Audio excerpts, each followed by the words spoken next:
Mga boss, Chipamo, sir, kamusta na po kayong lahat mga kababayan? Naku po, ito, maiinit po. Kailan ba hindi naging mainit ang pinag-uusapan natin sa araw-araw at sa kada umaga na nagkakaharap tayo mga boss, Chipamo, sir? Siyempre, lahat po yan maiinit mga bossing. Kaya po, kung kayo hindi pa nakasubscribe dito sa ating channel na Mark Ramos, ay dapat po pindutin nyo na po yung subscribe button dyan sa ilalim upang sa ganoon kayo po ay laging ino-notify ni YouTube pag nag-uumpisa na po tayo ng ating mga talakayan mga bossing. At syempre ho mga kababayan, nandyan po sa ilalim ng pangalan na Mark Ramos, nandyan ho yung like button. Yung nakaganon ho, thumbs up, no? Ano po gagawin nyo? Simple lang, pindutin nyo.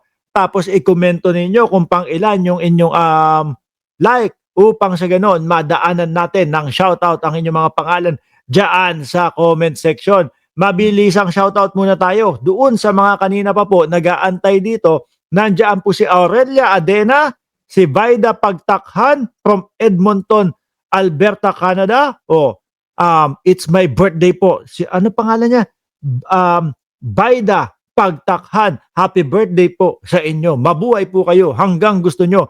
Nandiyan si Baina from Isabela, si Virgie Pagian. Yes, mga kapatid, kay God, we always go that truth, not doing wrong. Sabi because we are all child of God, not to go wrong person. Virgie Pagian yan. Nandiyan din po si Tommy ng Ceresa po, si Aurelia Adena ulit, at si Ronaldo Fernan, Viola ng Ceresa Force, sa ilalim pa. Si Milagros Santiago, iglesia ako, pero di na ako sumasamba. Ayaw ko na sa iglesia. Nanlamig na ako. Sabi ni Milagros Santiago. Nandiyan din po sino sa ilalim? Si Tommy ng Ceresa Force, si Du Escoto, number 34 ang kanyang like. At si Hailey Aries Corrado. Si Cesar de los Reyes. At sino pa nandiyan? Si Jing Cruz. Mamaya na ho yung iba. Arlan Almendras, shout out sa iyo. Mamaya na ho yung iba, si Ma'am Chris Rose, si Annalisa Oso, si Virgie Badiola, nakita ko yung mga pangalan nyo dyan. Si Rokan Saki, Marlin, ang dami nyo. Marlin Castro.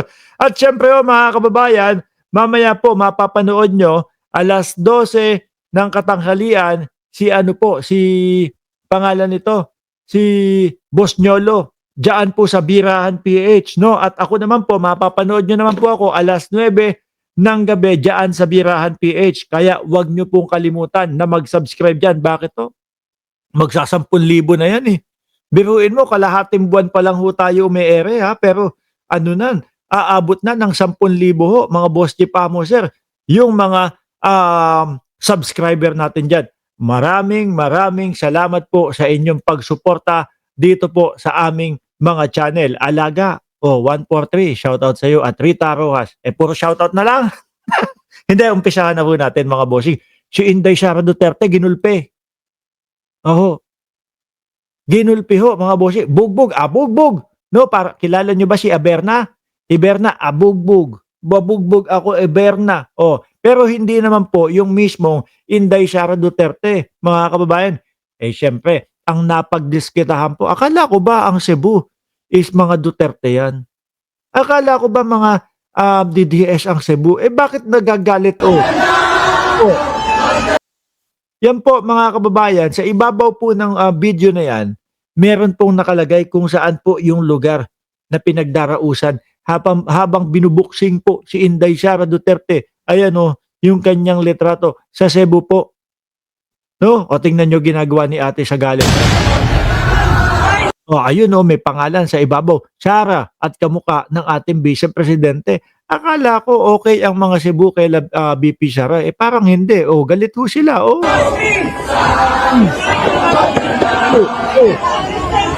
Kamukhang-kamukha ni Vice Presidente yun eh. Tingin ko meron hong malalim na dahilan yung mga taga Cebu kung bakit nagagalit kay Inday Sara Duterte, mga bossing, no? Hindi kaya alam nila na kaya bumabaha sa Davao kasi nung panahon ng dating Pangulong Duterte, madaming mga ghost flood control project Hindi kaya dahil doon? Oh, sige, tuloy po natin. Na-enjoy pa natin yung pagbo-boxing ni ate doon ka sa litrato ni BP Sara eh. Oh.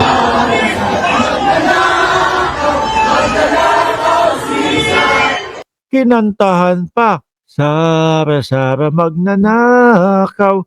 Busy ako, hindi ko ho kayo tinatawag na magnanakaw hanggat hindi pa napapatunayan.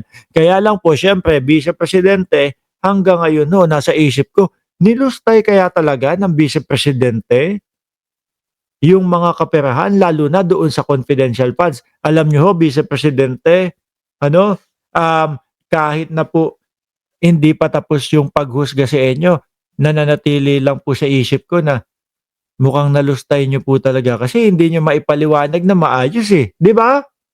Hanggang ngayon ho, mga kababayan, biruin mo. Ang dahilan nila, actually 2 taon bago sila magkaroon ng depensa para ho doon sa confidential funds na yun. 2 taon ang tumagal bago sila magkaroon ng depensa para sa confidential funds. At ang sabi nga, depensa nila mga bossing ay ginamit daw po nila yung pera para daw po mga kababayan masugpo masugpo ang korupsyon sa sa DepEd. Pero mo sila pa pala ang superhero ngayon. Sila pa pala ang bayani ngayon. O, di ba? Pero tingin ko ito pong galit na ito mga kababayan ng mga taga Cebu ay may pinaguhugutan po. No, baka may nalaman sila. Oh. Baka may nalaman sila. Ano kaya yon? Pakinggan natin itong balita na ito, mga bossing. Oh. 19. 2019. Yeah, 2019. Atras natin, ha? Atras natin. May pinag-uusapan pong 2019, mga kababayan. So ngayon, allergic ho ang mga DDS sa mga ganyang panahon. Ayaw po nila na maririnig yung mga ganyang taon ho. Bakit? Kasi taon ho ni dating Pangulong Duterte yan eh. O, di ba? Taon ho ni dating Pangulong Duterte yan. Sabi ni Shiro Kansaki, nako, 2019. O, eto nga ho. Sabi dito mga kababayan, Cebu flood control projects are either ghost or substandard. No? Ito po ay binalita noong Nobyembre 5, 2025. Kahakahapon lang ho, mga bossing. Ano sabi dito? No? Manila Cebu Governor Pamela Baricuatro said Wednesday that all flood control projects in the province since 2019 were either since 2019 daw mga DDS. Gagalit kayo dito, no? Gobernador yan. Siyempre, alam niya yung mga kilusan at alam niya yung mga galawan niya. Di ba, Jenny Ramos ng Hong Kong? Cebu Governor Pamela Baricuatro said Wednesday that all flood control projects in the province since 2019 were either ghost project daw or substandard daw.